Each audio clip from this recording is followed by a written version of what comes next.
बिस्मिल्लाहिर्रहमानिर्रहीम। अस्सलामुअलैकुम। वीडियो देखने और सुनने वाले तमाम नाजरीन को अल-शिफा टेक की तरफ से खुश आमदीद। नाजरीन कराम, आज की हमारी ये वीडियो पकौड़ों के मुतालिक है।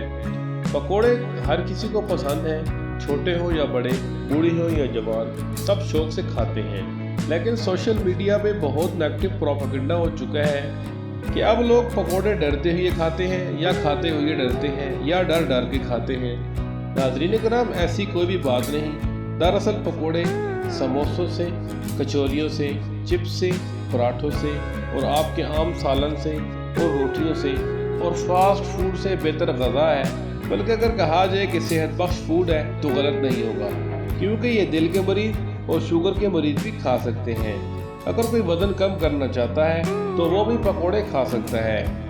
नाज़रीन कराम, पकौड़ों के मुतालिक हेल्थ बेनिफिट जानने के लिए इस वीडियो को आखिर तक देखें। और अगर अभी तक आपने हमारे YouTube चैनल अल-शिफा टेक को सब्सक्राइब नहीं किया तो अभी सब्सक्राइब कर दें और घंटी के निशान को लाजमी दबाएं ताकि फ्यूचर में आने वाली तमाम नई वीडियो आपको जल्द मौसूल हो। तो चलते हैं वीडियो की जानिब। नाज़रीन कराम, एक पकौड़ा तकरीबन 12 ग्राम का होता है और इसमें 14 कैलोरीज होती हैं और 3 पकौड़ों में जो कि तकरीबन 36 ग्राम के होते हैं उनमें 42 कैलोरीज होती हैं, जो कि लेस देन 50 यानी 50 से कम है। क्योंकि इसकी वजह बेसन है, क्योंकि बेसन में बहुत कम मिकदार में कैलोरीज पाई जाती हैं और ये फाइबर से भरपूर होता है। दोस्तों, एक आम रोटी जो हम घर में खाते हैं उसमें 170 कैलोरीज होती हैं और जो बाजारी रोटी होती है उसमें 200 के लगभग कैलोरीज होती हैं और लच्छेदार पराठा जो हम बड़े शौक से खाते हैं उसमें 200 से 250 कैलोरीज होती हैं और नान के अंदर भी 250 से 300 कैलोरीज पाई जाती हैं। तो इन सब के मुकाबले में 3 पकौड़ों के अंदर टोटल लेस देन 50 यानी 50 से कम कैलोरीज हैं।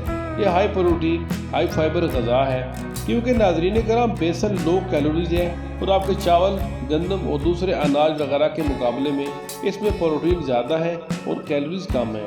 इसमें magnesium, zinc, selenium, copper, iron, calcium, potassium वगैरह काफ़ी मिकदार में पाए जाते हैं। जबकि विटामिन में B1, B6, B9, B5, B2 वगैरह बहुत से विटामिन पाए जाते हैं। नाज़रीन कराम, पकौड़ों के अंदर जो हम दूसरी चीज़ शामिल करते हैं वो है ऑनियन यानी प्याज। प्याज के अंदर भी ये सारे मिनरल्स और न्यूट्रिएंट्स पाए जाते हैं। इस तरह तीसरी चीज़ जो पकौड़ों में शामिल की जाती है वो है आलू। आलू में स्टार्च तो मौजूद होता है लेकिन 70% तो पानी होता है। प्रोटीन्स, मिनरल और विटामिन आलू में भी मौजूद होते हैं और आलू पकौड़ों में कम मिकदार में इस्तेमाल किए जाते हैं। इसके अलावा पकौड़ों में पालक डाली जाती है जो कि आयरन से भरपूर ग़ज़ा है।